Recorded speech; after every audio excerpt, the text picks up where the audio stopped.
बिस्मिल्लाहिर्रहमानिर्रहीम। अस्सलाम वालेकुम। नाज़रीन, इस्लामी तारीख़ में इस्लाम का सुनहरा दौर किसे कहते हैं? उस दौर को सुनहरा दौर कहने की वजह क्या है? इल्म और तहज़ीब के फ़रोग़ में इस्लाम का क्या किरदार है? और मुसलमान माहिरीन का साइंसी तरक्की में क्या किरदार रहा है? इस्लामी तारीख़ के तनाज़ुर में आज के मुसलमान कहाँ खड़े हैं और मुसलमानों के ज़वाल के असबाब क्या हैं? आज की वीडियो में इस बारे में तफसीली गुफ्तगू करेंगे।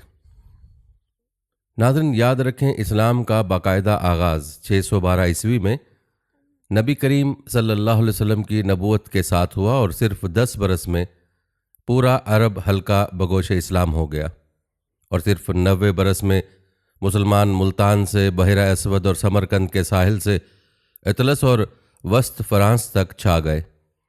तारीख बताती कि ज़माना वस्त में कोई भी शोबा या इजाद ऐसी नहीं थी जिसकी बुनियाद मुसलमानों ने न रखी हो। 10वीं सदी ईस्वी में जब मुसलमान तरक्की की अजीम दास्तान रकम कर रहे थे, तब तमाम यूरोप पस्ती और जुल्म की तारीकी में डूबा हुआ था। तारीख के औराक में इस दौर को डार्क एजेस के नाम से मंसूब किया जाता है। इसके बरक्स मुसलमान इल्म और हिकमत का रोशन मेंबर बने हुए थे और पूरी आबोताब के साथ चमक रहे थे कि उनकी फैलाई हुई रोशनी तेज़ धूप में छाँव और अंधेरे में रोशनी की मानद थी। मुसलमानों के इस दौर को गोल्डन एज के नाम से याद किया जाता है।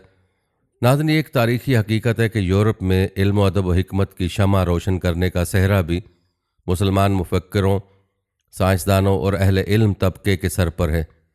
यूरोप में हर उस चीज़ को कुफ्र गर्दाना जाता था जो बाइबल के ख़िलाफ़ होती। इंतहा पसंद मजहबी फ़िरके ने तरक्की की लहर को बिल्कुल मंजमद कर दिया था। कई अहले इल्म हजरात को सख्त से सख्त सज़ाएँ दी गईं और मौत के घाट उतार दिया गया। इसके बरक्स इस्लाम फ़िक्र व तफक्कुर की रविश इख्तियार करने का हुक्म देता है।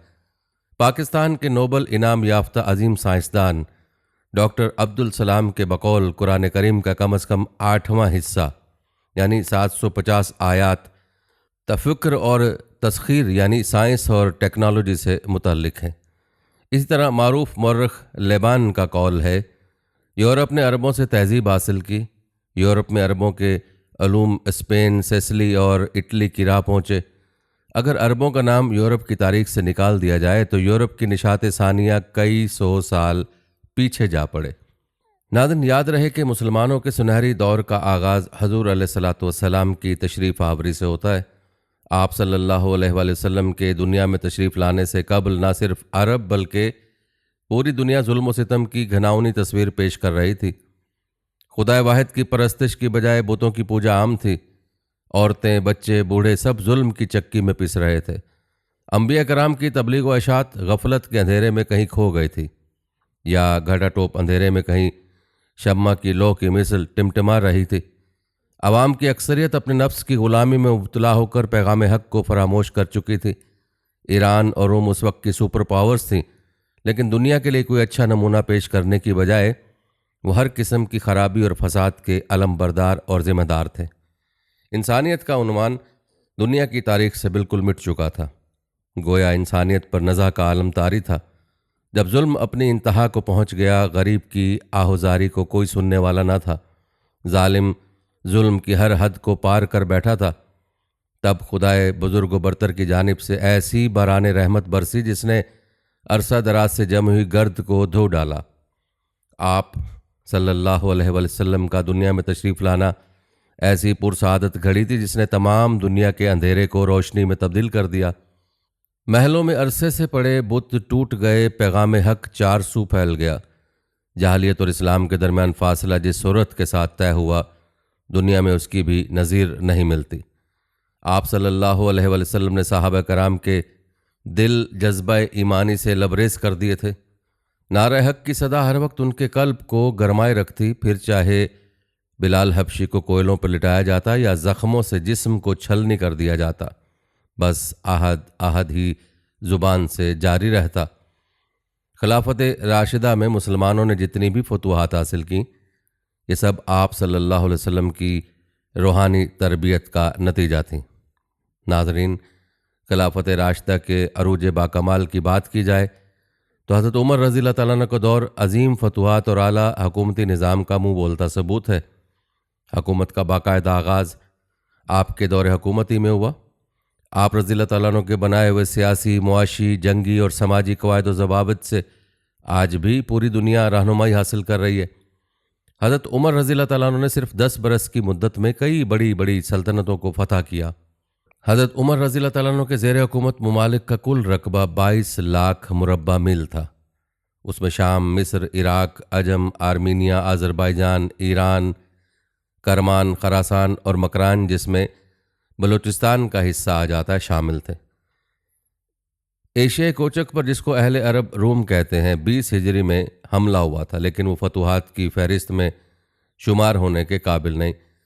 याद रहे कि तमाम फतूहात हज़रत उमर रज़ी अल्लाह ताला अन्हु की फतूहात हैं और उसकी तमाम मुद्दत 10 बरस से कुछ ही ज़्यादा है। नाज़रीन, आपको बताते चलें कि इस्लाम में इल्म हासिल करने को बहुत ज़्यादा फ़ौक़ियत दी गई है। इस्लाम में इल्म की अहमियत का अंदाज़ा इस बात से लगाया जा सकता है कि कुरान मजीद में इल्म का लफ्ज़ 778 मरतबा आया है और इसके अलावा हजूर अलैहिस्सलातु वस्सलाम ने भी इल्म हासिल करने पर बहुत ज़ोर दिया है। जैसा कि अहादीस नबवी सल्लल्लाहु अलैहि वसल्लम में आता है, हर मुसलमान मर्द और औरत पर इल्म हासिल करना फ़र्ज़ है। गोद से गोर तक इल्म हासिल करो। आलिम के कल्म की रोशनाई शहीद के खून से ज़्यादा बेशबहा यानी कीमती है। कैम्ब्रिज यूनिवर्सिटी के प्रोफेसर लिखते हैं, बनी नौ इंसान पर इस्लाम की तहसीन व तौसीफ़ और शुक्रगुजारी वाजिब है। मुसलमानों ने इल्म, अदब और फ़नून व सियासत में जो इजाफ़े किए हैं, उनके मुतल्लिक बहुत कुछ लिखा जा चुका है। ये कामयाबियाँ और कामरानियाँ हरगिज़ हासिल ना होती अगर मुसलमानों को इल्म से पुरजोश अकीदत ना होती, जो उनका हमेशा तोरा इम्तियाज़ रहा है। तारीख़ी रिवायात बताती हैं कि ज़माने वस्ते में मुसलमानों को लिखने पढ़ने का जुनून था। मसाजिद के साथ साथ लाइब्रेरियों की तामीर पर भी जोर दिया गया। आलमी शोहरत याफ्ता फ्रांसीसी दानिश्वर डॉक्टर गस्ताउली बान तहरीर करते हैं, जिस ज़माने में किताब और लाइब्रेरी यूरोप वालों के लिए कोई मफहूम न रखती थी और तमाम कलीसियाओं में राहिबों के पास 500 से ज़्यादा किताबें नहीं थी और वो भी सब मजहबी थीं, उस वक्त इस्लामी ममालिक में काफ़ी से ज़्यादा किताबें मौजूद थीं। ख़ुद बगदाद की लाइब्रेरी बैतुल हुक्मा में 40 लाख, काहिरा की लाइब्रेरी में 10 लाख और तराबलस की लाइब्रेरी में 30 लाख किताबें थीं और सिर्फ स्पेन में 70-80 हज़ार किताबें इकट्ठी की जाती थीं। लेकिन मौजूदा दौर में मुसलमानों के इल्मी ज़ौक़ के हालात क्या हैं, इसका तज़किरा आगे चलकर करेंगे। नाज़रीन, एक मगरबी मौरख़ सार्टन लिखते हैं, सबसे ज़्यादा गरां कदर, सबसे ज़्यादा ओरिजिनल और सबसे बढ़कर पुरमगज़ किताबें अरबी में लिखी गईं। नाज़रीन, तारीख़ी रिवायत बताते हैं कि दुनिया की पहली पब्लिक लाइब्रेरी मुसलमानों ने कायम की। ज़माना वस्ता में लिखना पढ़ना हर ख़ास व आम का ओढ़ना बिछोना था। मुसलमान कौम एक अजीम माजी की हामिल है। हज़ूर अलैहिस्सलातु वस्सलाम की सरपरस्ती में मुसलमानों ने तरक्की की जानिब सफ़र शुरू किया। आप सल्लल्लाहु अलैहि वसल्लम के विसाल के बाद खिलाफत राशिदा का सुनहरी दौर शुरू हुआ। दुनिया की दो सबसे बड़ी ताकतों रूम और ईरान को शिकस्त दी और दुनिया के वस्त में मौजूद तमाम मुतमद्दन खित्ते पर अपना इक़्तिदार कायम किया। खिलाफत राशिदा के बाद बनु उमैया, फिर बनु अब्बास और फिर सल्तनत उस्मानिया कायम हुई। हमारी तारीख़ तारिक बिन ज़ियाद, मोहम्मद बिन कासिम, सलाहुद्दीन अय्यूबी जैसे अजीम सिपह सालारों के कारनामों से भरी हुई है। नाज़रीन, आइए आपको बताते हैं कि अल्लामा इकबाल ने अपने असलाफ की अज़मत का क्या खूब नक्शा खींचा है और नौजवान नस्ल को किस तरह से ये बावर करवाया कि वो किस अजीम कौम का हिस्सा हैं। अल्लामा इकबाल अपनी किताब बांगे दरा में फरमाते हैं, कभी ए नौजवान मुस्लिम तदब्बुर भी किया तूने, वो क्या गर्दूं था जिसका है एक टूटा हुआ तारा, तुझे इस कौम ने पाला है आगोश मोहब्बत में, कुचल डाला था जिसने पाँव में ताजे सरदारा। नाज़रीन, अफसोस तो ये है कि मुसलमान जिन्होंने दुनिया को तहजीब सिखाई और इल्म की रोशनी से रूशनास कराया था, आज यही मुसलमान जवाल का शिकार हैं। इल्म फ़न के मैदान हों या अस्करी क़ुव्वत की बात, आज जिस तरफ भी नज़र उठाएं मगरिब का झंडा लहराता नज़र आता है। आज मुसलमानान आलम पर मायूसी छाई नज़र आती है, लेकिन अगर हम इस्लाम के दौरे ज़र्री पर नज़र डालें तो ना सिर्फ सर फ़ख्र से बुलंद हो जाता है, बल्कि ये उम्मीद भी नज़र आती है कि मुसलमान एक दिन फिर अक़वाम आलम की इमामत करेंगे इंशाअल्लाह। नाज़रीन, एक दौर वो था कि जब मुसलमानों का अरूज था और मगरिब ज़वाल पजीर थे। जैसा कि पहले भी जिक्र हुआ कि मगरिब के उस दौर को डार्क एजिस कहा गया है, लेकिन मुसलमानों ने जब अपनी साख को भुला दिया और मगरिब ने मुसलमानों के उलूम से इस्तिफ़ादा शुरू कर दिया, तो आज मगरिब इल्मी और साइंसी मैदान में बहुत आगे निकल गया है, जबकि मुसलमान बहुत पीछे रह गए हैं। मुसलमानों का मौजूदा दौर में क्या हाल है, उस बारे में भी बात करेंगे, लेकिन पहले आपको साइंस की तारीख में मुसलमान माहिरीन के कारनामों के बारे में बताते हैं, जिसका ताल्लुक इस्लामी तारीख के सुनहरी दौर से था। चंद मुस्लिम साइंसदान और स्कॉलर्स के नाम और मुख्तसर तारुफ मुलाहजा फरमाएं। जाबिर बिन हय्यान। ईरान के शहर तूस में पैदा होने वाले जाबिर बिन हय्यान की वजह शोहरत कीमिया के हवाले से गैर मामूली है। इसी हवाले से उन्हें अबुल कीमिया यानी कीमिया का बानी कहा जाता है। अल हसन बिन अल हैसम, उनके नज़रियात आज भी हमारे जदीद दौर में बहुत सी इजादात का मरकज़ हैं। उनके किए गए तजुर्बाती तरीके आज भी सनत का दर्जा रखते हैं। बसारत, रोशनी और ऑप्टिक्स के हवाले से अल हसन बिन अल हैसम के नज़रियात और उनकी तहकीक उस मैदान में बहुत अहम साबित हुई और मुतअद्दिद इजादात की बुनियाद बने, ख़ास तौर पर कैमरे और उनके लेंस। मोहम्मद अल करखी फ़ारिस में पैदा होने वाले नाबग़ह रोज़गार साइंसदान हैं, जिन्होंने अलजबरा और ज्योमेट्री में अहम किरदार अदा किया। इसीलिए कहा जाता है कि अलजबरा का सहरा भी अरबों को जाता है। मोहम्मद बिन मूसा अल ख्वारिज़मी, उनका इंसानी तारीख के सबसे बड़े और अहम साइंसदानों में शुमार होता है, जो अरब हिंद अलजबरा के तसव्वुरात को यूरोपीय रियाजी में मुतारिफ कराने के लिए मशहूर थे। अबू बकर राजी फ़लसफ़ा और तिब में उन्होंने मिसाली कारहाए नुमाया अंजाम दिए, जिसकी वजह से साइंसी खिदमात के हवाले से उन्हें अरब और इस्लामी तारीख में नुमाया स्कॉलर्स में शुमार किया जाता है। अबुल कासिम अल ज़हरवी जराहत और अमराज चश्म के हवाले से अबुल कासिम अल ज़हरवी के खिदमात नुमाया हैं। उन्होंने तिब में महारत हासिल की और इस मैदान में दुनिया को अहम नज़रियात पेश किए। जराहत के हवाले से किताब लिखी, जिसमें सर्जरी और अमराज चश्म के बारे में अहम मालूमात मौजूद हैं। अबुल कासिम अल ज़हरवी की किताब अल तसरीफ़ उन यादगार हवाला जात में से एक है, जिसने जराही के आलात और उनके इस्तेमाल की दर्जाबंदी की और सर्जरी के तरीक़ों से आगाही फराहम की। नाज़रीन, अगला नाम इब्ने सीना है। तिब के हवाले से इब्ने सीना का दर्जा बाबा तिब का है। इसके अलावा कुदरती उलूम, रियाज, माबादुल तबियात और मंतक में उनकी महारत का सानी नहीं।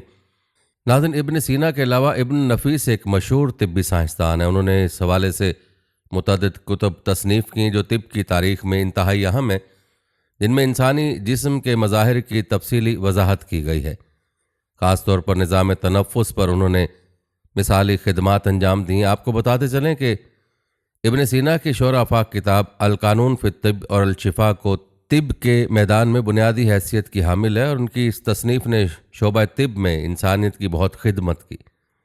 तारीख़ी रिवायत के मुताबिक इब्न नफीस ने खून की गर्दिश के तरीक़ेकार के हवाले से अपनी नौइयत की सबसे पहले तशरीह की, जो इस मैदान में की जाने वाली तहकीक की बुनियाद बनी। इसी वजह से मौजूदा वक्त में इंसानी जिस्म के निज़ाम से मुतल्लिक अहम दरियाफ्त की गई। नाज़रीन, ये था तज़किरा मुस्लिम माहिरीन और साइंसदानों का। आइए अब आपको उन माहिरीन की चंद इजादात के बारे में बताते हैं। याद रहे कि इंसानी तहजीब व तमद्दुन के इर्तिका के हवाले से अरबों की जानिब से की जाने वाली इजादात ऐसी ठोस हकीकत है, जिनकी वजह से इंसानी तहजीब तरक्की की राह पर गामज़न हुई। लेकिन अफसोस है कि आज के मुसलमान अपनी तारीख से और अपने उन हीरोज़ के कारनामों से गाफिल हैं। उन साइंसदानों की चंद इजादात मुलाहज़ा फरमाएं। पास्कल की मुसल्लस रिवायत के मुताबिक ज़रूरी अंसर का पहला मरकज़ या पॉइंट अबू बकर अल कराजी के ज़रिए सामने आया था। जुज़वी अरकाम यानी एदादुल कसरा, मराकशी साइंसदान मोहम्मद इब्न हसार वो पहले आलिम हैं जिन्होंने आदाद की तकसीम और कसर की लकीर का इस्तेमाल ईजाद किया, जो आज भी रियाजी के हवाले से पूरी दुनिया में राइज है। एशारिया की अलामत गयासुद्दीन हमशेद काशानी वो पहले शख्स हैं जिन्होंने 15वीं सदी ईस्वी के आगाज़ में एशारिया की अलामत का इस्तेमाल किया, जो बाद अज़ां दुनिया भर में राइज हुआ। मुतज़ाद कानून, अल हसन इब्न अल हैसम ने उस कानून को ईजाद किया जो अब साइंस के मैदान में एक बुनियादी नुक्ता है। नाज़रीन, अगर आप इस्लामी तारीख को उठाकर देखें तो मुसलमान सदियों तक उलूम व फ़नून के आसमान पर सूरज की तरह चमकते रहे। मगरबी मौरख़ीन भी मुसलमानों के उस दौर को इस्लामिक गोल्डन एज यानी इस्लाम का सुनहरा दौर कहते और मानते। यही दौर आज की जदीद फलाही रियासतों के लिए भी रोशन मिसाल बना। उस दौर में मुसलमानों ने दुनिया की तारीख में पहली दफ़ा सरकारी अस्पताल कायम किए, जिन्हें बीमारस्तान कहा जाता था। उन अस्पतालों में काम करने वाले तबीबों को उस वक्त की अजीम तरीन जामियात सनद जारी किया करती थीं, और यह निज़ाम बिल्कुल ऐसे ही काम करता था जैसे आज के जदीद अस्पताल और उनमें काम करने वाले सनद याफ्ता डॉक्टर काम करते हैं। Guinness book of world record आज भी तस्लीम करती है कि 859 ईस्वी में मराकश में कायम की जाने वाली जामिया अल करवीन डिग्री जारी करने वाली दुनिया की पहली यूनिवर्सिटी है। आज के दौर में यूनिवर्सिटियां आला तरीन तालीम हासिल करने वालों को PhD की डिग्री जारी करते हैं, और मौरख़ीन का इस बात पर इत्तफ़ाक़ है कि PhD की डिग्री और इस लाइसेंस की जदीद शक्ल है जो इस्लामी फ़िक़्ह पढ़ाने के लिए मतलूबा काबिलियत का मुज़ाहरा करने वालों को जारी किया जाता था। नाज़रीन, याद रखें, इस्लाम के दौर ज़री में ही तजुर्बाती और मिक़दारी साइंस की बुनियाद रखी गई, और इसी बुनियाद पर आज की जदीद साइंस की बुनियादें उस्तवार की गईं। यही वजह है कि मगरिब भी इब्न अल हैसम को दुनिया का पहला हकीकी साइंसदान मानता है।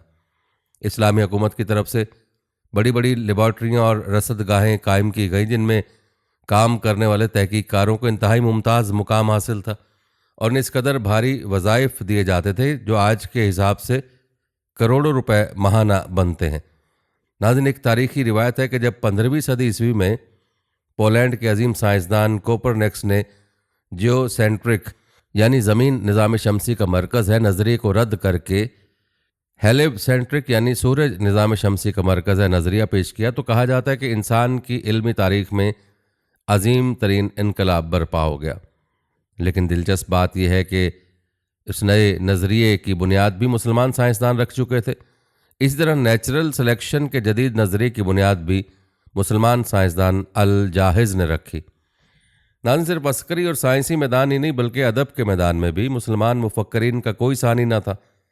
13वीं सदी के अजीम मुसलमान दानिश्वर जलालुद्दीन मोहम्मद रूमी ने इंसानी तारीख की नफीस तरीन शायरी तख्लीक की। आप ये जानकर हैरान होंगे कि हमारी नौजवान नस्ल रूमी का नाम भी भूल चुकी है, लेकिन अमरीका और दीगर मगरबी ममालिक में 8 सदियाँ गुजरने के बावजूद रूमी का शुमार मकबूल तरीन शायरों में किया जाता है, और उन चंद शायरों में शामिल हैं कि जिनकी शायरी की कुतब आज के दौर में भी हर साल लाखों की तादाद में फ़रोख्त होती हैं। नाज़रीन, बड़े अफसोस के साथ कहना पड़ता है कि मुसलमानों की अजीम दानिश से मगरिब आज भी बहरावर हो रहा है, लेकिन मुसलमान उस अजीम दानिश से गाफिल हैं। नाज़रीन, मुसलमान दानिशवरों की दानिश का क्या आलम था, इस हवाले से एक दिलचस्प वाक़या मुलाज़ा फरमाएं। कहते हैं, वक्त के सुल्तान के दिल में ख्याल आया कि अगर ये इतना बड़ा माहिर फल्कियात, रियाजीदान और सितारा शनास है तो क्यों ना उसका इम्तिहान लिया जाए। उसने उस सितारा शनास को बुलाया और उसे मुखातिब करके कहा कि मैं महल के उन 4 दरवाज़ों में से किस दरवाजे से बाहर निकल जाऊंगा। तुम इल्म नजूम और इल्म रियाजी के असूलों की मदद से हिसाब लगाकर कागज़ पर लिख दो। सितारा शनास ने कागज़ पर जल्दी जल्दी हिसाब लगाकर वो कागज़ सुल्तान के हवाले कर दिया। जो ही कागज़ बादशाह के हाथ में आ गया वहाँ सा, और उसने हुक्म दिया तेशा और फावड़ा लाकर 5वां दरवाज़ा महल के कमरे की दीवार तोड़कर निकाला जाए।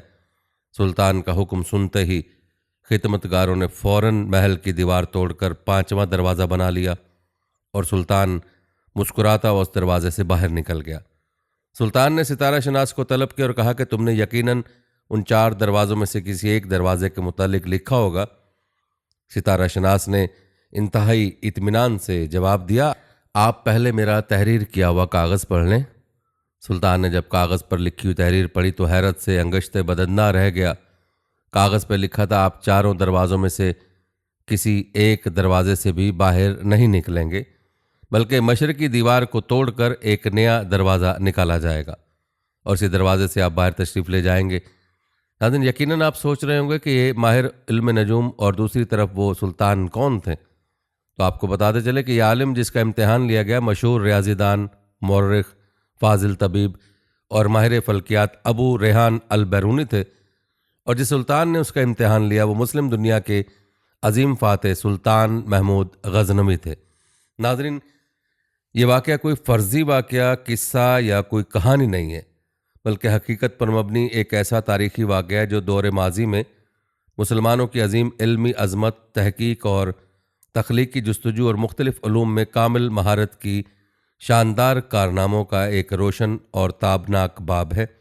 लेकिन सद अफसोस अब मुसलमान अपने उस अजीम इल्मी और तहकीकी विरसे से इंतहाई दूर हो गए। नाज़रीन, बयान किया गया वाक़या मुसलमानों के दौर माजी में इल्मी तरक्की और उरूज के बहुत से वाक़यात में से एक वाक़या है। तारीख़ की किताबों में मुख्तलिफ़ उलूम के माहिरीन मुसलमानों के लातादाद ऐसे ऐसे वाक़यात दर्ज हैं कि जिनको पढ़कर इंसान दंग रह जाता है, और ये वाक़यात मुख्तलिफ़ उलूम में उनकी कामिल महारत का वाज़ेह सबूत हैं।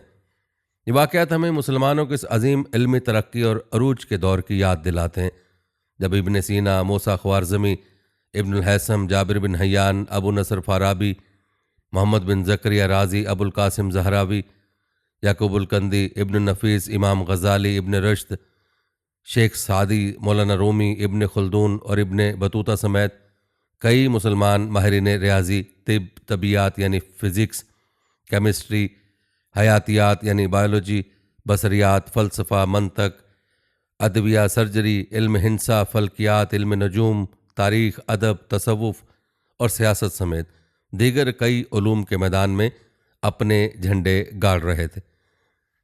नाज़रीन, याद रहे कि सन 600 के दूसरे निस्फ से लेकर 1400 तक मुसलमान मुकम्मल तौर पर उन उलूम के फाजिल रहे हैं। मुसलमानों ने उन उलूम पर नए नए तजुर्बात और तहकीकात करके उन्हें अरूज तक पहुँचाया।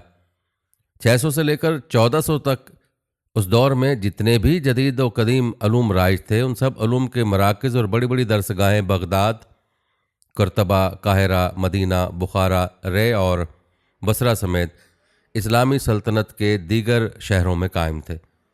ये वो दौर था जब पूरी इस्लामी दुनिया इल्म के नूर से मुनव्वर थी, जबकि यूरोप अपने डार्क एज के तारीकियों में भटक रहा था। लेकिन फिर रफ्ता रफ्ता वक्त पलटा खाता गया और मुसलमान उन जदीद उलूम से दूर होते गए जिनमें उनके आबाओ अजदाद ने नाकाबिले फरामोश कारनामे सर अंजाम दिए थे, जबकि मुसलमानों के मुकाबले में यूरोपी और मगरबी अहले इल्म ने उन काबिल ज़िक्र मुस्लिम अहले इल्म की किताबों का मुताला शुरू कर दिया और उन किताबों का लातीनी, अबरानी और दूसरी यूरोपी और मगरबी ज़ुबानों में तर्जमा करना शुरू कर दिया। जब उन किताबों के तर्जमे यूरोप में पहुँचे तो वहाँ की तारीख दरसगाहों में उन उलूम की वजह से उजाला हो गया और यूरोप अपने डार्क एज से निकलकर तरक्की और कामयाबी की रोशनियों की तरफ बढ़ने लगा। और फिर उन्हीं रोशनियों से Galileo, Lavoisier, Darwin, Pasteur, Marie Curie, Newton, Einstein वगैरह जैसे नाबग़े रोज़गार शख्सियात निकलीं, जिन्होंने अपने इल्म, तहकीक, तजुर्बे, जोश व जज्बे और मुस्तकिल मिजाजी की बदौलत दुनिया की हालत बदल डाली। और आज हम दुनिया में जितनी सहूलियात देख रहे हैं और उनसे मुस्तफ़ीद हो रहे हैं, ये उन्हीं साइंसदानों की बदौलत मुमकिन हुए। नाज़रीन, मुसलमान जो कभी तमाम उलूम की तरवीज व तरक्की में नुमाया मकाम रखते थे और जिन्होंने अरस्तु समेत दीगर यूनानी उलमा की किताबों का अरबी में तर्जमा करके न सिर्फ उन उलूम को ज़िंदा रखा बल्कि ख़ुद उनसे इस्तिफ़ादा करने के साथ साथ आने वाले इल्म के शैदाइयों के लिए भी उन उलूम को महफूज कर दिया जो आज तक बाकी हैं। ये वो वक्त था जब मुसलमान अपनी इल्मी जस्तजू और कमालात की वजह से पूरी दुनिया में इल्म के शोबे पर छाए हुए थे। लेकिन अफसोस, आज के जदीद और तरक्की याफ्ता दौर में हालात बिल्कुल इसके बरक्स हैं। आज इल्म के शोबे में मुसलमानों की हालत तो यह है कि दुनिया की पहली 50 बेहतरीन जामियात में किसी भी मुस्लिम ममालिक का कोई भी यूनिवर्सिटी मौजूद नहीं है। हाल ही में जारी होने वाली QS वर्ल्ड यूनिवर्सिटी रैंकिंग के मुताबिक दुनिया के पहले 100 बेहतरीन जामियात में मुस्लिम ममालिक की सिर्फ एक यूनिवर्सिटी ऑफ मलाया जो मलेशिया में शामिल है, जिसका नंबर भी 70वां है। याद रहे कि मलेशिया मुस्लिम ममालिक में वाहिद मुल्क है जिसकी 4 यूनिवर्सिटियाँ पहली 150 बेहतरीन यूनिवर्सिटियों में शामिल हैं। यानी मलेशिया को एक एजाज़ हासिल है कि उन्होंने आला तालीम में मुस्लिम ममालिक में सबसे बेहतरीन काम किया है। और ये मलेशिया के साबिक वज़ीर आज़म महातीर मोहम्मद के विजन की वजह से मुमकिन हुआ, क्योंकि उन्होंने अपने दौर में मलेशिया में नौजवानों को आला तालीम की तरफ राग़िब कराने के लिए बेहतरीन इक़दामात किए थे। और यही वजह है कि आज मलेशिया की यूनिवर्सिटियाँ बेहतरीन कारकर्दगी का मुजाहरा कर रही हैं। महातीर मोहम्मद के अलावा आलम इस्लाम के किसी भी हुक्मरान ने अपने ममालिक में नौजवानों को हसूल इल्म की जानिब राग़िब करने और अपने जामियात की बेहतरी और उनकी तरक्की में कोई नुमाया कारनामा सरअंजाम नहीं दिया है। आपको मज़ीद बताते चलें कि QS रैंकिंग में पहले 150 यूनिवर्सिटियों में सऊदी अरब की किंग अब्दुल अजीज़ यूनिवर्सिटी की रैंकिंग का नंबर 106, जबकि काज़किस्तान की अल फ़ाराबी काज़िक नेशनल यूनिवर्सिटी का नंबर 150 है। QS रैंकिंग के मुताबिक पहले 150 बेहतरीन यूनिवर्सिटियों में मुस्लिम ममालिक की सिर्फ 6 यूनिवर्सिटियाँ शामिल हैं, जिनमें से 4 का ताल्लुक मलेशिया, 1 का सऊदी अरब और 1 का ताल्लुक काज़किस्तान से। नाज़रीन, यूनिवर्सिटियों के हवाले से अगर हम देखें तो उस वक्त पूरी दुनिया के 200 से ज़ायद ममालिक में 31,000 के करीब छोटी बड़ी पब्लिक और सरकारी यूनिवर्सिटियाँ मौजूद हैं, लेकिन 57 इस्लामी ममालिक में सिर्फ 500 के करीब यूनिवर्सिटी हैं, जबकि उसके मुकाबले में सिर्फ अमेरिका में 5,758 और हमारे हमसाया मुल्क भारत में 8,500 यूनिवर्सिटियाँ कायम हैं। मुस्लिम ममालिक इस वक्त औसत तालीमी शरह 50% से भी कम है और ख़वातीन में शरह बमुश्किल 30% के करीब है। एक रिपोर्ट के मुताबिक मुस्लिम ममालिक में सिर्फ 5 यूनिवर्सिटियाँ आलमी मयार की हैं। नाज़रीन, एक तरफ हमारी तारीख इस बात की गवाही देती है कि साइंसी उलूम की बुनियाद रखने वाले ही मुस्लिम साइंसदान हैं, जिनका तस्करा आप मुलाहजा कर चुके हैं, लेकिन मौजूदा दौर में मुसलमानों की क्या हालत है उसको इस्लामी तारीख के मुआजना करते हुए भी शर्म आती है।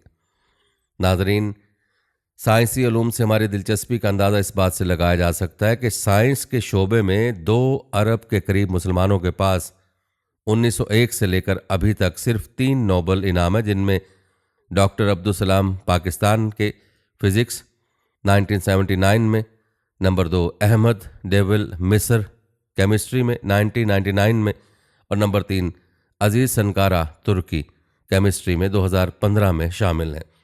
इसके बरक्स मुसलमानों के मुकाबले में यहूदियों की मजमूई तादाद उस वक्त दुनिया भर में 1,50,00,000 के लगभग है, लेकिन यहूदियों के पास तहकीक, साइंस और अदब में 71 नोबल इनाम है। नाज़रीन, दुनिया की तारीख में वो दौर भी था कि मुस्लिम ममालिक में वसी पैमाने पर लाइब्रेरियाँ कायम थी, जिनकी तफसील आप मुलाहजा कर चुके।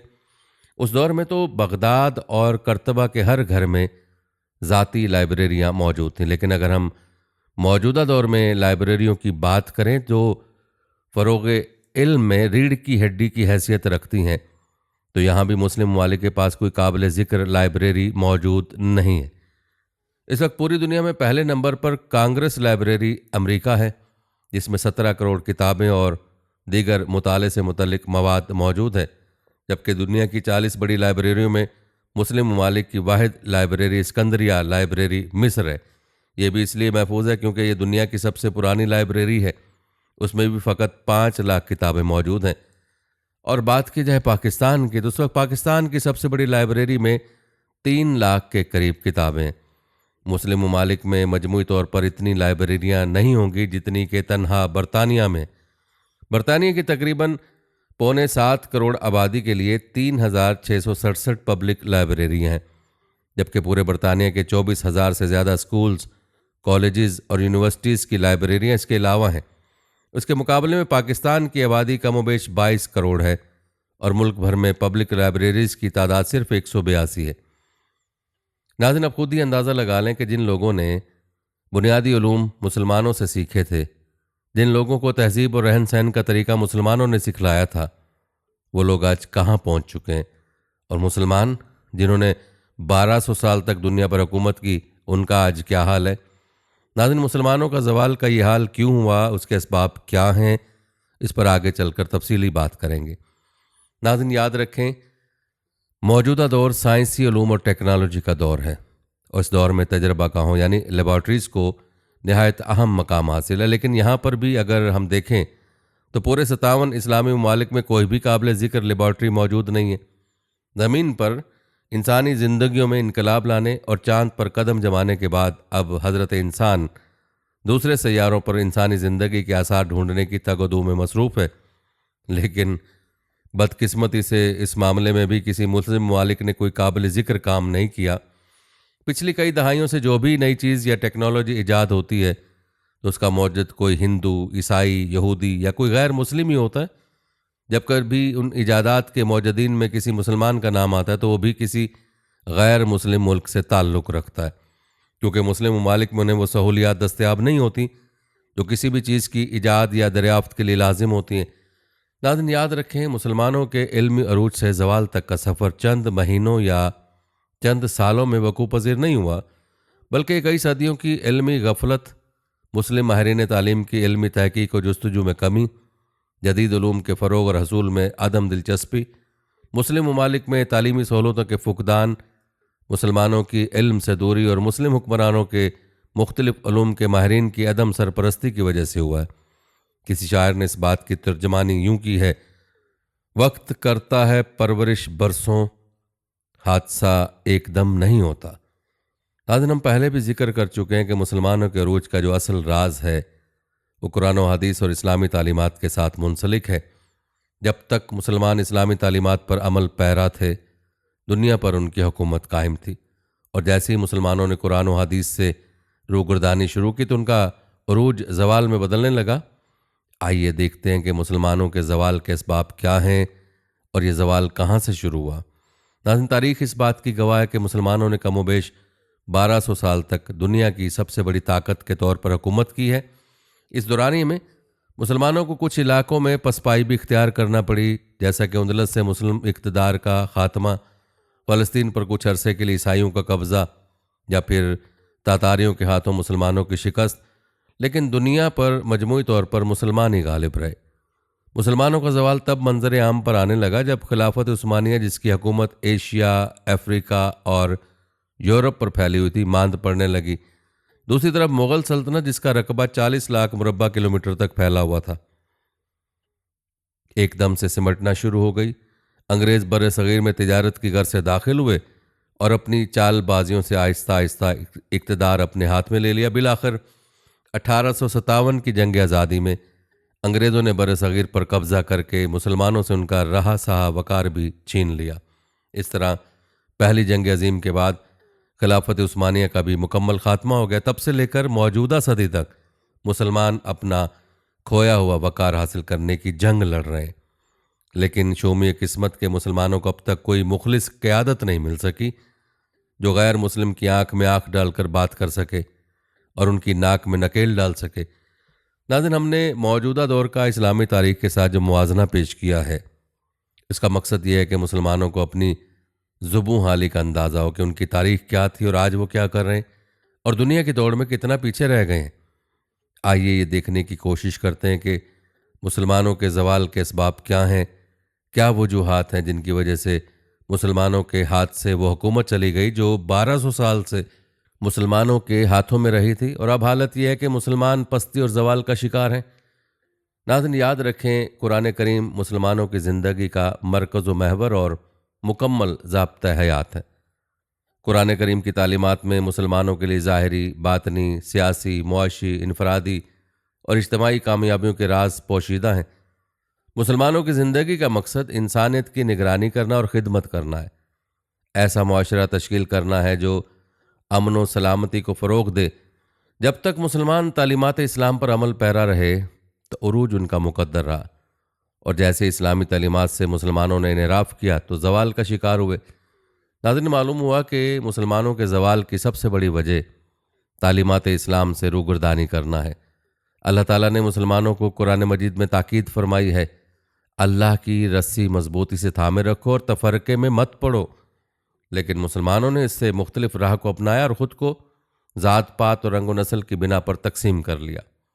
दीन तो एक है जो वाहिद खुदा की इबादत और हजूर अलैहिस्सलातु वस्सलाम की सुन्नत पर अमल करने का दर्स देता है, लेकिन हमने अपनी कौम को मजहबी फ़िरक़ों और जमातों पर तकसीम करके ख़ुद पर जुल्म अज़ीम कर लिया है। नाज़रीन, अगर हम मुसलमानों के ज़वाल के बारे में मुफ़क्कर इस्लाम अल्लामा इकबाल की शायरी को मुलाज़ा करें तो अल्लामा इकबाल के नज़दीक मुसलमानों के ज़वाल की सबसे बड़ी वजह फ़िक्र और खुदी को फरामोश करना है। अगरचे ज़र भी जहाँ में है काज़िउल हाजात, जो फ़िक्र से है मुयस्सर तवंगरी से नहीं। अगर जवां हो मेरी कौम के जसूर व गयूर, कलंदरी मेरी कुछ कम सिकंदरी से नहीं। सबब कुछ और है तू जिसको खुद समझता है, जवाल बंदा मोमिन का बेजरी से नहीं। अगर जहाँ में मेरा जौहर आश्कार हुआ, कलंदरी से हुआ तवंगरी से नहीं। ज़रब कलीम में, इस हवाले से ज़रब कलीम में आपकी नज़म मौजूद है। इस नज़म का ख़ुलासा ये है कि मुसलमान के ज़वाल का सबब ये नहीं कि वो बेज़र है, बल्कि यह है कि उनमें शान फ़िक्र नहीं पाई जाती। खुदी की तरह इकबाल ने फ़िक्र पर भी बहुत ज़ोर दिया है। खुदी तभी अपने मर्तबा कमाल को पहुँचती है जब उसे हकीकी फ़िक्र से सराप किया जाए। फ़िक्र के लग़वी मानी तंग दस्ती के, लेकिन यहाँ मुराद हकीकी फ़िक्र है, यानी दुनिया व आखिरत से बेनियाजी और माँ सिवाय अल्लाह हर किस्म की अतात को तर्क कर देना, और यही शान कलंदरी है। नाज़रीन याद रखें, तालीमात फ़िक्र ही हमारा असल रूहानी असासा है। आज के मौजूदा दौर में रूहानियत की जो शक्ल पेश की जा रही है वो तालीमात फ़िक्र के मुखालिफ है। हमारे ज़वाल की दूसरी बड़ी वजह रूहानियात या तालीमात फ़िक्र के छोड़कर मगरबी अक़वाम और नज़रियात की पैरवी करना है। हमने तालीमात इस्लाम, फ़िक्र, खुदी और अपने इस्लाफ की अज़मतों को पसे पुश डालकर अपने जहनों को मगरबी फ़लसफ़े की हद तक महदूद कर लिया है, जिसने हमारी तमाम तर रूहानी सलाहियतों को मफलूज कर दिया है। हमारे ज़वाल की तीसरी बड़ी वजह जहाद और इज्तिहाद के पहलू को अपनी ज़िंदगी से ख़त्म करना है। जहाद से मुराद अज़ीज़ तरीन और अहम तरीन मतलूब की खातिर अपनी तमाम तर सलाहियतों को वक्फ़ कर देना है। हमारी ज़िंदगी का सबसे बड़ा मकसूद रज़ाए इलाही है। कौम व मुल्क में सलामती कायम करने के लिए जहाद करने से मुराद ये है कि रज़ाए इलाही की खातिर दुनिया में इस्लाम का कानून नाफिज किया जाए, जुल्म के ख़िलाफ़ ढाल बन जाया जाए, जालिम को उसके अंजाम तक पहुँचाकर इंसाफ का आला निज़ाम कायम किया जाए। लेकिन अफसोस, आज के दौर में जालिम जुल्म की हर हद को पार कर बैठा और इस जुल्म के ख़िलाफ़ खड़ा होने वाला कोई नहीं। हर कोई अपनी ज़रूरियात की तकमील के लिए या अपनी अना की तस्कीन के पीछे भाग रहा है और संग दिली का नमूना बना हुआ है। जबकि हज़रत इमाम हुसैन रज़ी अल्लाह ताला अन्हु को दौर याद किया जाए तो आप कूफा वालों को यजीद के जुल्म से रिहा करवाने के लिए अपनी तमाम अहल व इयाल के साथ कूफा तशरीफ़ ले गए और जामे शहादत नोश कर लिया। लिहाजा अपना खोया व वक़ार हासिल करने के लिए हमें एक बार फिर उसी जज्बा ईमानी से लबरेज़ होने की ज़रूरत है जो जज्बा हज़रत इमाम हुसैन रज़ी अल्लाह ताला अन्हु का जज्बा था कि जान कुर्बान कर दी, लेकिन अपने नाना के दीन इस्लाम पर आँच कबूल ना फरमाई। बकौल इकबाल, या रब दिल मुस्लिम को वो जिंदा तमन्ना दे, जो कल्ब को गरमा दे, जो रूह को तड़पा दे, फिर वादिये फारा के हर जर्रे को चमका दे, फिर शौक़ तमाशा दे, फिर ज़ौक़ तकाज़ा दे।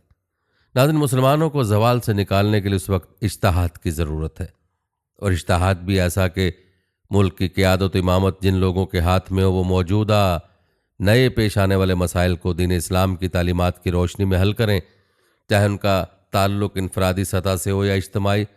इसके लिए ज़रूरी है कि फ़ैसला करने वाला रूह इस्लाम और इस्लामी कानून साजी से मुकम्मल तौर पर वाकफ़ियत रखता हो। याद रखें, मुसलमानों को माजी में जो अरूज हासिल हुआ उसकी बड़ी वजह इज्तिहाद है, लेकिन मौजूदा दौर में उसका फुकदान नज़र आता है।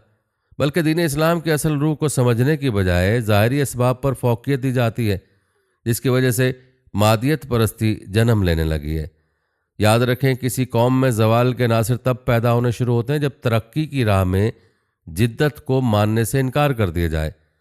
तुर्कों की शिकस्त की एक वजह यह भी थी कि उन्होंने दुनिया में बढ़ती हुई टेक्नोलॉजी, जिसकी बदौलत दूसरी अक़वाम ने जदीद जंगी हथियार, जहाज़ वगैरह बनाए, उनसे गफलत बरती।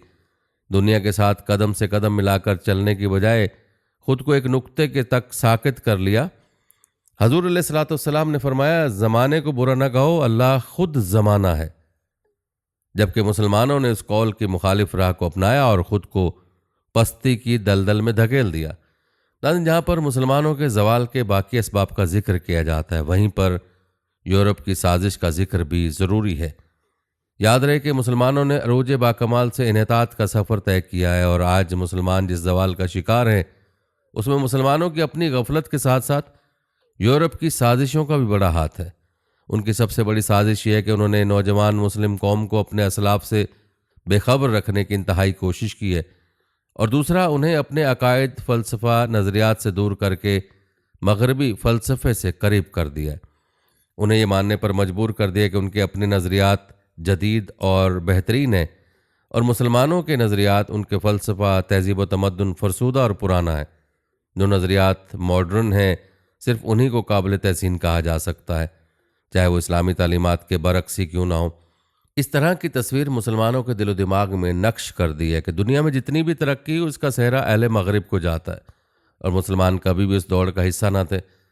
हालांकि हकीकत आप मुलाजा कर चुके हैं कि दुनिया की तरक्की में इस्लाम और मुसलमानों का बड़ा किरदार है, बल्कि उस तरक्की की बुनियाद ही मुसलमानों ने रखी थी जिस दुनिया पर मुसलमानों ने 1200 साल तक हुकूमत की है। आज के गैर मुस्लिम उस तारीख से मुसलमानों की तवज्जो हटाने की मुकम्मल कोशिश कर रहे हैं। उस कोशिश में कुछ हद तक कामयाब भी हो चुके हैं। नाज़रीन, लॉर्ड मैकॉले का ब्रिटिश पार्लियामेंट में दिया गया बयान मुलाजा फरमाएं। मैंने हिंदुस्तान के तूल अर्ज़ में सफ़र किया है, और मैंने यहाँ कोई भी शख्स ऐसा नहीं देखा जो गदागर या चोर हो। मैंने इस मुल्क में इस कदर दौलत, इतनी आला अक़दार और ऐसे पाए के लोग देखे हैं कि मेरा नहीं ख्याल कि हम इस मुल्क को कभी भी फतह कर सकते हैं, हत्ता कि हम उनकी रीढ़ की हड्डी तोड़ दें, जो कि उनका रूहानी और तहजीबी वर्सा है। इसीलिए मैं ये तजवीज़ पेश करता हूँ कि हम उनका पुराना तालीमी निज़ाम और तहजीब तब्दील कर दें, क्योंकि हिंदुस्तानियों का ख्याल है कि जो चीज़ भी उनके मुल्क से बाहर की है या इंग्लैंड से आई है, वो उनकी अपनी तहजीब से बेहतर है। इस तरह वो खुद एतमादी और पुराना विरसा खो देंगे और एक ऐसी कौम बन जाएंगे जैसा कि हम उन्हें बनाना चाहते हैं, यानी एक मुकम्मल तौर पर ग़ुलामाना जहन वाली कौम। नाज़रीन, आपने मुसलमानों के सुनहरी दौर की तफसील मुलाजा फरमाई, और साथ में मुसलमानों के अरूज व ज़वाल की कहानी भी मुलाजा फरमाई कि किस तरह से मुसलमान ज़वाल का शिकार हुए। नाज़रीन, खुलासा कलाम यही है कि मुसलमान अपने असलाफ के अजीम हीरोज़ और उनके कारनामों से मुतासिर होने की बजाय मगरबी उलूम और उनकी ज़ुबान से मुतासिर हो रहे हैं। उस मज़मून का मकसद उन मगरबी नज़रियात की तरफ तवज्जो दिलाना है जिससे आजकल के मुस्लिम नौजवान मुतासिर हो रहे हैं, जिसका नतीजा ये निकल रहा है कि वो इस्लामी तालीमात को फरामोश करके यूरोप के ग़ुलाम बनते जा रहे हैं। नतीजतन ज़हनी तौर पर मफलूज और तरक्की की राह से दूर हो गए हैं। वैसे तो अल्लामा इकबाल ने यह नहीं फरमाया, यूरोप की ग़ुलामी पे रजामंद हुआ तू, मुझको तो गिला तुझसे है, यूरोप से नहीं है। नाज़रीन, हकीकत यही है कि आज मुसलमान ज़हनी तौर पर यूरोप के ग़ुलाम बन चुके हैं, जिसमें सबसे बड़ा किरदार मीडिया का है। यही ज़हनी ग़ुलामी और दीन इस्लाम से दूरी आज के मुसलमान के ज़वाल का सबब है। आपकी इस बारे में क्या राय है, कमेंट में ज़रूर बताइएगा। नाज़रीन, आज का मुसलमान जिस मगरिब के गुण गाता है उसके नज़रियात क्या हैं, ज़रा मुलाजा कीजिएगा। नाज़रीन, उन नज़रियात में सर फहरिस्त नाम डार्विन, मैकडोगल, फ्रायड, एडलर, मैकॉली और कैरिकगार्ड के हैं। डार्विन ने यह नज़रिया पेश किया कि इंसान की असल जानवर है। मैकडोगल के बकौल इंसान अपनी जबिल्लतों को पूरा करने के लिए जीते हैं, यही उनका वाहिद मकसद है। फ्रायड के नज़दीक इंसानी ज़िंदगी का मकसद जिनसी ख्वाहिशात की तकमील है, चुनांचे इंसान को जिनसी ख्वाहिशात को पूरा करने के लिए लामहदूद आज़ादी होनी चाहिए, बसूरत दीगर वो नफ्सियाती अवारिज़ में मुब्तला हो जाएंगे। मार्क्स ने बताया कि मुआशे इंसानी ज़िंदगी का असास है, चुनांचे ज़िंदगी का मकसद ज़्यादा से ज़्यादा नफ़ा का हसूल है। मैकॉली ने ख्याल आराई की कि इंसान को अपनी कौम और मुल्क की ज़िंदगी का ग़ुलाम होना चाहिए। कौमी और मुल्क की ज़िंदगी इंसान का महवर है। एक कौम अपनी सरबुलंदी के लिए जो चाहती है कर गुजरे, चाहे वह अखलाकी एतबार से कितना ही पस्त और तबाहकुन नताइज की हामिल हो। कमज़ोर कौमों को जीने का हक नहीं। कौमों की सियासत में अखलाकियात और मज़हब बचगाना बातें। वजूदी फ़लसफ़ा जिसका बानी कैरिकगार्ड था कि हम नवाओं ने तमन्ना की कि किसी भी फ़र्द को किसी भी काम की मुकम्मल आज़ादी होनी चाहिए। फ़र्द खुद तय करेगा कि कौन सा अमल उसके लिए अच्छा और कौन सा बुरा। नाज़रीन, ज़रा गौर फरमाएं कि आज मगरिब की तरक्की जिन सतूनों पर खड़ी है उसकी बुनियाद ये नज़रियात या फ़लसफ़े जो आपने मुलाजा किए। ये नज़रियात दर हकीकत इंसान की बदतरीन तस्वीर की अक्कासी है। सद अफसोस आज मुसलमान मगरिब वालों की जिस तरक्की से मुतासिर होने वो सरासर धोखा और शराब की मानद है। मुसलमानों के लिए बेहतरीन सूरत यह है कि वो अपनी तहजीब, तमद्दुन, कुरान और सुन्नत के बताए हुए असूलों की तरफ लौट जाएं, मगरिब की पैरवी उन्हें न सिर्फ तरक्की से दूर ले जाएगी बल्कि उन्हें अखलाकी, समाजी, सियासी, इनफरादी, इज्तमाही तौर पर खोखला कर देगी। मुसलमानों को अपने शानदार माजी को कभी फरामोश नहीं करना चाहिए और गफलत की गहरी नींद से जाग कर रोशन मुस्तकबिल की तरफ कदम बढ़ाना चाहिए। यही रवैया शानदार माजी रखने वाली अजीम कौम को ज़ेब देता है। अल्लाह हम सब का हामी व नासिर हो, आमीन। नाज़रीन, ये थी हमारी आज की वीडियो। कमेंट सेक्शन में अपनी राय का इजहार ज़रूर करें और बताएं कि आप अगली वीडियो कौन से इस्लामिक टॉपिक पर देखना चाहते हैं। आपकी कीमती राय हमारे लिए बहुत अहमियत रखती है और जाने से पहले वीडियो को शेयर ज़रूर कीजिएगा। हम उम्मीद करते हैं कि आपको हमारी आज की वीडियो ज़रूर पसंद आई होगी। अगर आपको हमारी आज की वीडियो पसंद आई तो उसको लाइक करें। आखिर में उन लोगों से एक बार फिर दरख्वास्त है, हमारे चैनल को ज़रूर सब्सक्राइब कर लें जिन्होंने अभी तक हमारा चैनल सब्सक्राइब नहीं किया हुआ।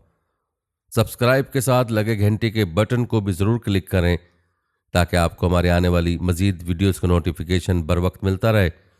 अल्लाह ताला आपको अपनी हिफ्ज़-ए-मान में रखे, आमीन।